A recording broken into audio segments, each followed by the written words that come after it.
Assalamualaikum Pak Indro. Waalaikumsalam warahmatullahi wabarakatuh Pak Hakim. Gimana kabarnya hari ini? Alhamdulillah sehat hari ini Pak. Maaf Pak, udah hampir waktu sebentar nih. Oh tidak Pak, hari ini kebetulan sudah selesai mengajar, jadi sudah ada waktu luang. Oh, yang nggak ada kesibukan lain ya? Tidak ada. Alhamdulillah. Ini terima kasih atas waktu yang telah Pak Indro luangkan pada siang hari ini. Begini Pak, saya ingin mengajak Pak Indro berbincang-bincang lah barang beberapa menit terkait dengan itu kegiatan supervisi akademik yang sudah kami sampaikan kemarin Ya. pada Panjina itu, dimana memang dalam kegiatan supervisi akademik itu kegiatan praobservasi memang sangat perlu kita lakukan agar kegiatan supervisi akademik yang nanti kita lakukan itu dapat benar-benar membantu tercapainya tujuan kita atau tujuan yang kita harapkan nantinya, utamanya adalah dalam meningkatkan kompetensi mengajar Pak Indro di kelas. Kita ngobrol santai saja Pak. Iya Pak. Ya Pak Hakim, terima kasih atas waktunya di hari ini. Ngobrol-ngobrol seperti ini memang harus kita sering lakukan Pak, sehingga nanti kegiatan pembelajaran yang mungkin saya lakukan di kelas nanti bisa lebih baik lagi Pak, sehingga nanti ketika saya menyampaikan materi kepada anak, nanti anak bisa menerima dengan baik, kemudian merasa senang atas materi yang telah diberikan, sehingga nanti ketika sudah dewasa, dari materi yang saya sampaikan nanti bisa diaplikasikan di kehidupan yang nyata, seperti itu Pak. Ya betul sekali Pak Indro, kita memang harus sering ngobrol, membahas banyak hal yang bisa kita lakukan yang kita temukan di sekolah. Tentunya semua kan untuk kepentingan pembelajaran kita semua. Oke Pak Indro, kegiatan praobservasi ini kita lakukan untuk mengetahui seberapa kesiapan Pak Indro dalam melakukan kegiatan supervisi besok. Nah, dalam bincang-bincang hari ini, kira-kira apa yang Bapak harapkan dari hasil perbincangan kita hari ini? Ya, dari hasil perbincangan nanti Pak, seperti ini memang saya istilahnya sangat senang sekali dengan adanya kegiatan seperti ini. Jadi saya berharap nanti dapat memperbaiki kinerja saya di dalam kelas, sehingga nanti mungkin dari Pak Hakim menemukan, oh ternyata Pak Indro di kelas kurang seperti ini Pak dalam mengajar, sehingga nanti bisa menjadi umpan balik kepada saya, sehingga bisa memperbaiki kompetensi saya di kelas dan dalam pembelajaran anak, seperti itu Pak. Oh ya, betul sekali itu Pak. Memang kita harus sering meluangkan waktu untuk katakanlah bertukar pikiran atau apa terkait dengan hal-hal yang perlu kita bicarakan, karena setiap hari kan kita pastinya menemukan banyak hal yang mungkin kalau kita selesaikan sendiri mungkin dampaknya itu akan lebih baik ketika kita bicarakan bersama, karena dengan berbicara bersama-sama kan kita bisa mengumpulkan beberapa pendapat pemikiran yang bisa kita satukan untuk hal yang lebih baik. Begini Mbak, Pak, kita perlu saling bertukar pendapat terkait dengan pembelajaran yang akan Pak Indro lakukan besok. Nah, semoga saya juga bisa membantu Pak Indro ketika Pak Indro membutuhkan bantuan. Dan saya juga berharap Pak Indro tidak merasa terbebani dengan kegiatan ini. Tidak Pak. Dan mohon juga Pak Indro jangan menganggap saya akan menggurui panjenengan, karena kita sama-sama belajar lah. Nah, di sini saya juga nggak akan mengoreksi kegiatan pembelajaran yang akan Pak Indro lakukan besok. Tadi sudah saya katakan kita sama-sama belajar untuk berusaha menjadi lebih baik. Kalau boleh saya tahu, besok Pak Indro akan mengambil materi tentang apa? Mungkin Pak Indro bisa sedikit bercerita kepada saya. Ya, kebetulan untuk besok pagi itu saya mengajar di tema 5 subtema 1 pada kelas 6 ya tentunya. Di materi tentang IPA, di macam-macam magnet dan fungsinya, yang memang pada pembelajaran 1 memang sudah mencapai di tema 5 seperti itu. Berarti besok mengambil mata pelajaran IPA dengan topik tentang magnet Pak ya? Iya, betul sekali Pak. Oh ya Pak, untuk tujuan pembelajaran yang Bapak harapkan seperti apa nantinya? Ya, dalam rancangan saya di kegiatan besok pagi ada 3 tujuan pembelajaran yang harus bisa dipelajari anak. Yang pertama yaitu melalui kegiatan melihat tayangan di video pada slide PowerPoint. Besok sudah saya sediakan slide PowerPoint. Jadi anak nanti bisa mengidentifikasi macam-macam magnet Pak. Kemudian yang kedua itu siswa secara berdiskusi nanti bisa menganalisis kegunaan magnet berdasarkan benda-benda pada lingkungan sekitar mereka dengan benar. Kemudian yang ketiga ini adalah melalui kegiatan diskusi juga nanti anak bisa membuat laporan terkait dengan macam-macam magnet dan kegunaannya pada benda-benda yang ada di sekitar mereka. Itu ada tiga tujuan yang sudah saya persiapkan untuk besok pagi, Pak. Oh ya, bagus ya Pak. Tadi pertama berarti identifikasi melalui tayangan video ya. Iya. Kemudian juga anak diajak diskusi dengan memanfaatkan apa tadi magnet yang ada di sekitar. Dan kemudian juga anak dan kemudian tadi membuat proyek ya. Dia membuat laporan. Membuat laporan itu termasuk proyek. Itu tujuan yang bagus karena anak bisa mengekspor kemampuannya dalam membuat sebuah laporan atau katakanlah presentasi dan sebagainya. Kemudian begini Pak, tentunya Pak Indro sudah melakukan beberapa persiapan yang selama ini untuk kegiatan besok, mungkin RPP dan sebagainya. Kira-kira apa saja persiapan yang sudah Pak Indro lakukan untuk kegiatan besok? Untuk besok pagi ini sudah saya rancang. Untuk RPP sudah saya buatkan tentang macam-macam magnet dan kegunaannya. Kemudian selain RPP juga saya sudah membuatkan tentang slide yang ada di PowerPoint. Dari dalam slide PowerPoint itu sudah saya siapkan untuk video pembelajaran. Jadi ketika nanti anak melihat slide PowerPoint tersebut, anak juga bisa melihat tayangan video. Jadi kegiatan di pembelajaran yang menurut saya nanti tidak akan menonton kepada anak. Jadi anak bisa melihat tayangan-tayangan video tentang macam-macam magnet, kemudian kegunaannya pada kehidupan yang nyata. Selain itu juga saya juga sudah mempersiapkan tentang LKPD, Lembaga Kerja Peserta Didik, yang akan mereka gunakan untuk melakukan diskusi kelompok seperti itu, Pak. Sepertinya sudah lengkap sekali Pak ya. Dan tentunya anak juga akan merasa senang ketika kita melaksanakan pembelajaran yang tidak monoton dan variasi, dan mungkin kalau setiap pembelajaran itu selalu berbeda-beda, pasti anak juga antusiasme akan berbeda. Kemudian begini Pak, apa yang sudah Pak Indro persiapkan semua itu tentunya agar semua murid bisa mudah memahami materi yang akan Bapak sampaikan. Karena kan kita tahu murid-murid kita itu berbeda-beda kemampuannya ya. Iya benar. Dan mungkin ada beberapa materi yang menurut Pak Indro kesulitan dalam menyampaikannya. Itu seperti yang saya sampaikan tadi terkait dengan kesiapan anak dalam belajar tadi. Kira-kira dalam hal ini kesulitan atau hambatan seperti apa yang Pak Indro temukan? Ya, memang benar Pak. Selama persiapan juga kemudian diaplikasikan di dalam kegiatan pembelajaran memang banyak sekali hambatan-hambatan yang ditemui di situ. Salah satu hambatan di antaranya adalah kemampuan anak, Pak. Di mana kemampuan anak setiap individu dengan satu anak dengan yang lainnya itu pasti berbeda. Nah ini juga menjadi tantangan saya dalam bagaimana cara saya untuk mengajarkan materi tentang macam-macam magnet ini bisa diterima anak dengan baik seperti itu. Kemudian selain juga saya melakukan bimbingan secara pribadi ke anak yang notabene masih perlu bimbingan, karena di kelas 6 ini tidak semuanya mereka itu pandai dalam artian bisa lebih cepat mempelajari materi.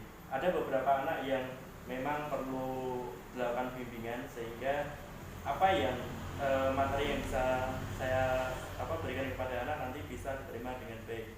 Dalam bimbingan ini biasanya ketika anak sudah mulai pulang sekolah, ada beberapa anak yang saya bimbing dalam istilahnya les tambahan seperti itu, Pak.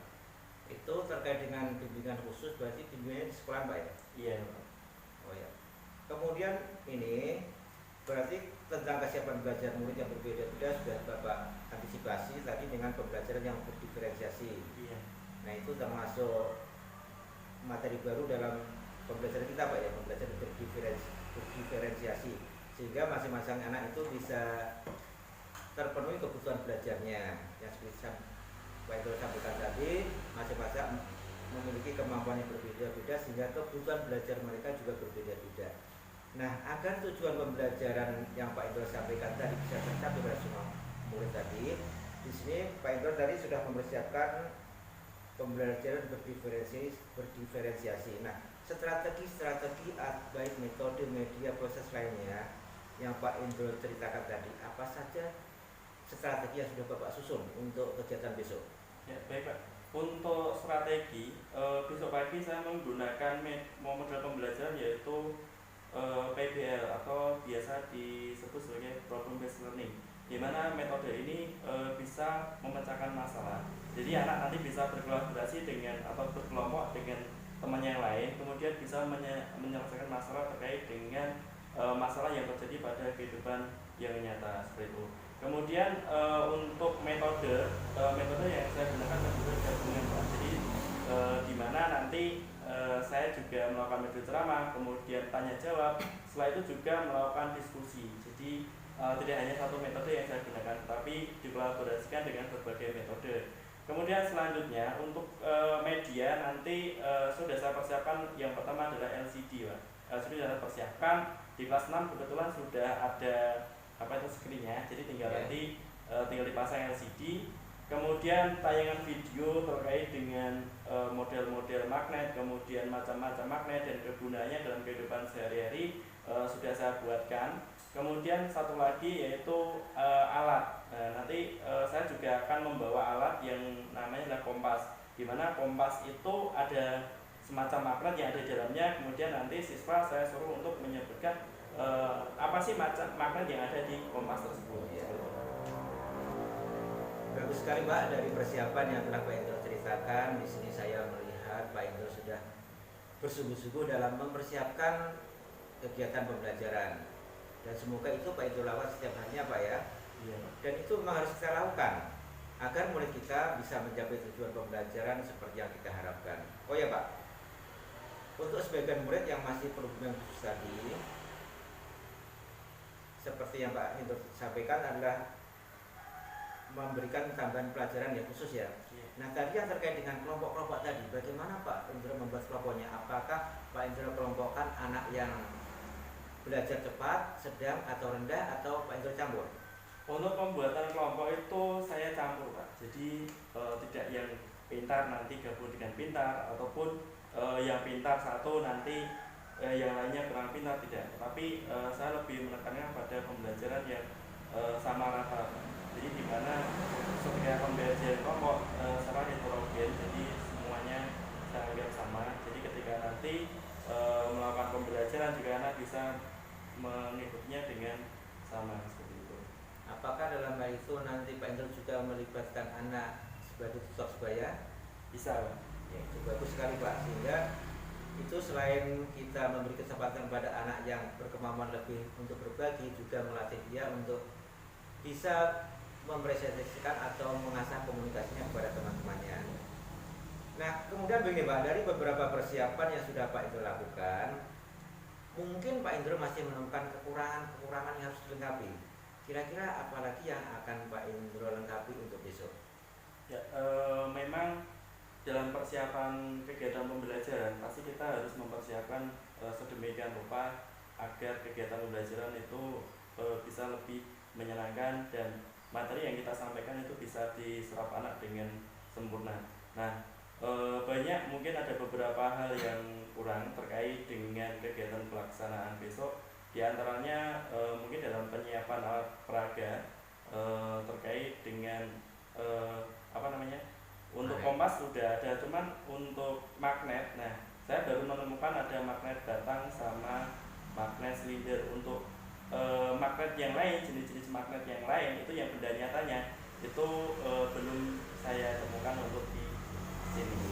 Sepertinya untuk beberapa alat peraga magnet saya pernah menemukannya Pak, ketika saya inventaris BMD itu ada di ruang itu penyimpanan alat peraga di perpus. Nah, Pak Indro tadi bisa mencarinya. Oh iya, terima kasih Pak. Mungkin ini loh yang saya harapkan dengan adanya perbincangan seperti ini, jadi bisa saling melengkapi antara kekurangan saya dalam menyiapkan alat peraga besok bisa lebih sempurna lagi, karena tadi Pak Hakim sudah mengatakan bahwa di SD ini juga ada macam-macam magnet ya, benda konkret yang nyata yang ada di ruang perpustakaan yang sudah disimpan dengan rapi itu Pak. Ya karena itu magnet kan bukan bidang pelajaran saya, jadi saya nggak terlalu memperhatikan. Yang saya ingat itu ada barangnya dan ada di ruang perpus Pak. Kemudian begini, untuk melengkapi hal itu kira-kira kapan Pak Indro akan melakukannya? Nah, kalau bisa secepatnya Pak. Mungkin kalau hari ini sudah ada barangnya, kemudian sudah tahu lokasi tempat penyimpanannya, itu mungkin nanti setelah kegiatan ini bisa langsung saya ambil, kemudian besok bisa saya gunakan untuk kegiatan pembelajaran, Pak. Oh ya, bagus sekali Pak. Nanti saya akan coba bantu Pak Indro untuk mencari tempatnya di mana, karena seingat saya itu saya taruh bersama dengan alat peraga yang lain. Kalau nggak salah ada di laci paling atas Pak. Kemudian apakah dalam hal ini, dalam hal mempersiapkan kegiatan ini Pak ya, dan juga mungkin untuk mempersiapkan pembelajaran berikutnya, Pak Indro membutuhkan bantuan seseorang atau siapa begitu, mungkin rekan kerja untuk membantu melengkapinya. Kira-kira orang itu siapa yang akan Pak Indro minta bantuan? Ya, terkait dengan kegiatan ini Pak ya, kegiatan penyiapan media, kemudian kegiatan pembelajaran anak, memang kita tidak bisa terlepas dari diri sendiri. Saya bisa menyiapkan semuanya, mungkin tidak akan bisa seperti itu. Nah, di sini saya pasti akan membutuhkan bantuan dari beberapa pihak. Yang pertama mungkin dari pihak sekolahan, di mana di sini banyak sekali tenaga kependidikan, baik dari guru maupun tenaga yang lain. Contohnya saja di sini di SD ini sudah ada tenaga perpustakaan. Jadi di mana ketika saya ingin mendapatkan buku tentang macam-macam magnet, kemudian saya bisa mencari informasinya di guru tersebut. Kemudian selanjutnya selain dari itu juga dari guru-guru yang lain, bisa juga saya ajak untuk misalnya membantu dalam kegiatan proses penyiapan besok. Terutama kalau kita bisa bekerja sama Pak ya, pasti kegiatan-kegiatan yang akan kita lakukan itu pasti akan jadi lebih ringan. Bandingkan kalau kita hanya bekerja secara sendiri Pak, kita hanya sendiri bekerja, pasti kegiatan-kegiatan kita juga kurang bisa sempurna. Dari kegiatan dari teman-teman yang ada, dari rekan-rekan guru mungkin akan memberikan masukan yang lebih baik sehingga bisa meningkatkan kompetensi dalam pembelajaran. Di samping itu juga dari sisi orang tua Pak, orang tua juga sangat penting sekali Pak dalam kegiatan belajar anak. Karena dimana kalau di sekolah mungkin kita bisa mengawasi kegiatan anak dalam belajar, tapi kalau di rumah, nah ini ya kita juga akan mengawasi, pasti dari sisi orang tua yang akan mengawasi. Nah, jalin komunikasi antara guru dan orang tua ini juga penting Pak, karena ketika kita sudah menjalin komunikasi baik dengan orang tua, pasti orang tua juga akan merasa nyaman dengan kita, sehingga apa yang dilakukan oleh anaknya kemudian mereka juga akan berdiskusi dengan kita. Anak saya ternyata masih kurang tentang kegiatan ini. Nah, jadi nanti guru bisa melengkapi kegiatan tersebut. Itu Pak. Ya betul sekali Pak.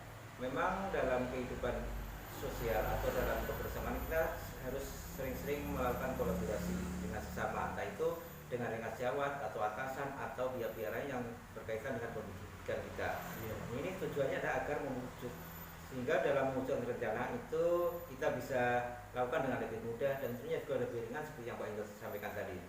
Nah, terima kasih atas waktunya yang sudah diluangkan untuk saya tadi. Ini juga untuk kegiatan kita besok dan sama-sama untuk saling memperbaiki demi kepentingan pembelajaran kita. Saya berharap pada kegiatan observasi besok semua bisa berjalan dengan lancar sesuai dengan yang kita harapkan bersama, karena memang tujuan kita melaksanakan pembelajaran semuanya bermuara pada terpenuhinya kebutuhan masing-masing murid kita, sehingga semua murid bisa mencapai tujuan pembelajarannya.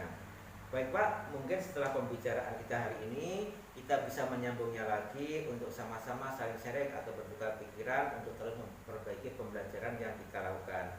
Sekali lagi saya berharap kegiatan ini tidak membebani Pak Indro, dan sama sekali saya tidak ingin menggurui Pak Indro. Kita hanya ingin saling bertukar pikiran, berbagi demi kepentingan murid-murid kita. Oke Pak Indro, sampai besok dalam kegiatan observasi di kelas. Sukses untuk Pak Indro, dan monggo kalau Pak Indro mau melanjutkan aktivitas berikutnya. Sekali lagi terima kasih atas waktunya. Ya, terima kasih banyak. Assalamualaikum warahmatullahi wabarakatuh. Waalaikumsalam warahmatullahi wabarakatuh. Selamat pagi. Alhamdulillah. Luar biasa. Allah Akbar. Ya, sebelum kita mulai kegiatan di pagi hari ini, semoga materi-materi yang diajarkan kita dapat berjalan dengan lancar dan dapat diserap dengan baik. Berdoa dipimpin oleh ketua kelas. Silakan untuk jadi bisa disiapkan. Tempat duduk siap gerak. Bismillahirrahmanirrahim.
dengan benar.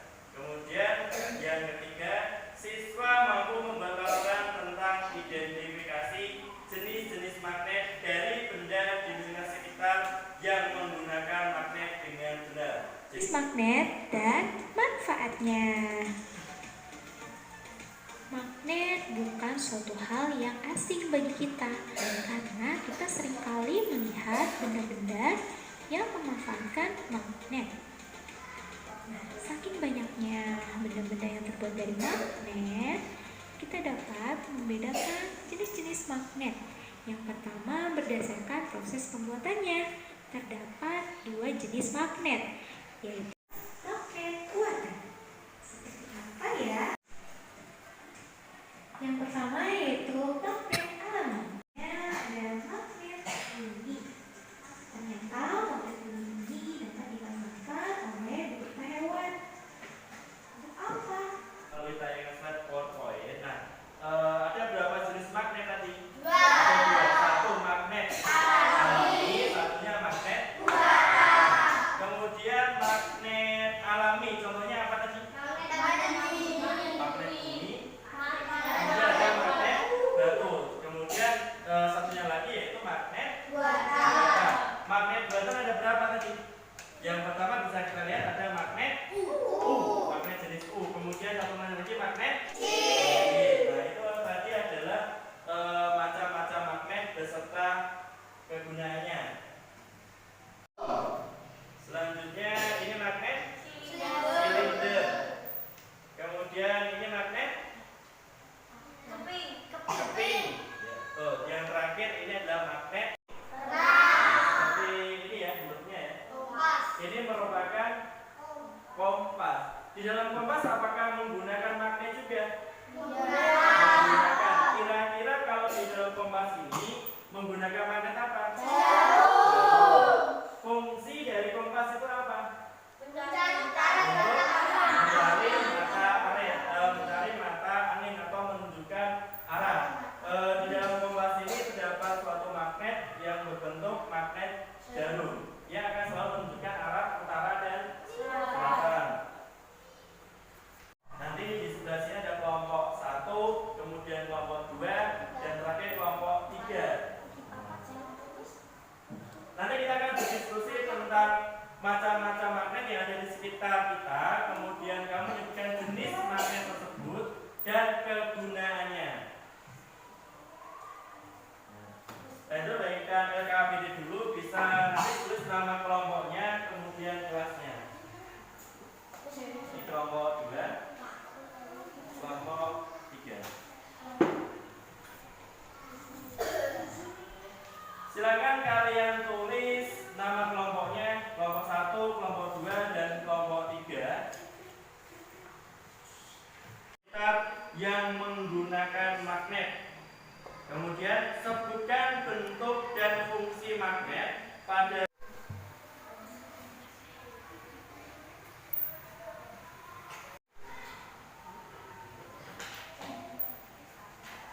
yang kesulitan bisa bertanya.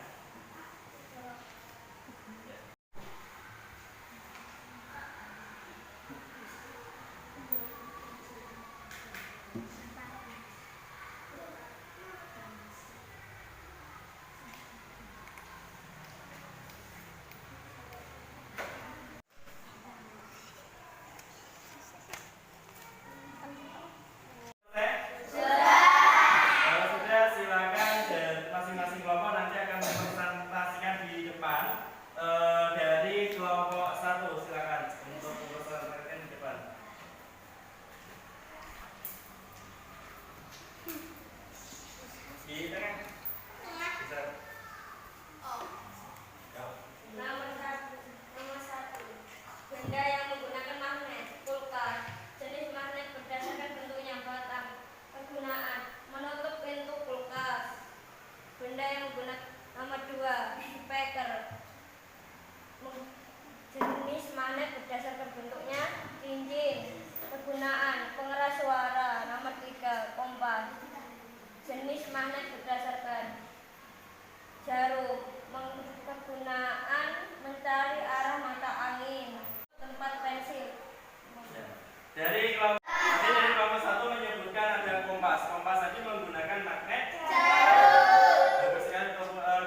magnet batu, satunya magnet bumi. Itu ada jenis magnet api. Tadi ada yang menyebutkan distrik. Distrik itu menggunakan jenis magnet magnet datang, tujuannya adalah untuk fungsinya untuk distrik supaya rapat. Kemudian harus kalian kerjakan dengan cara sendiri, dengan cara mandiri. Kalau sudah selesai nanti bisa dikumpulkan. Soalnya ada 5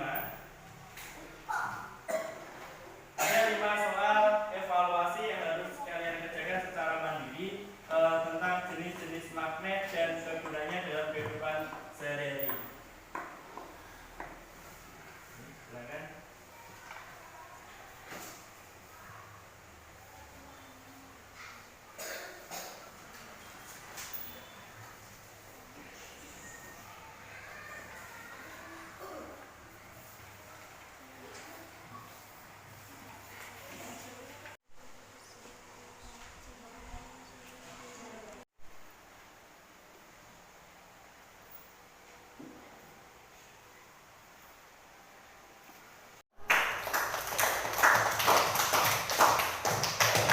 Berarti untuk materi kita terkait dengan magnet dan fungsinya sudah bisa dipahami semua? Apakah pelajaran ini menyenangkan? Nah, kemudian untuk menambah rasa cinta kita kepada negara kita, negara Indonesia, ini ada lagu yang berjudul Hari Merdeka. Kita nyanyikan secara bersama-sama.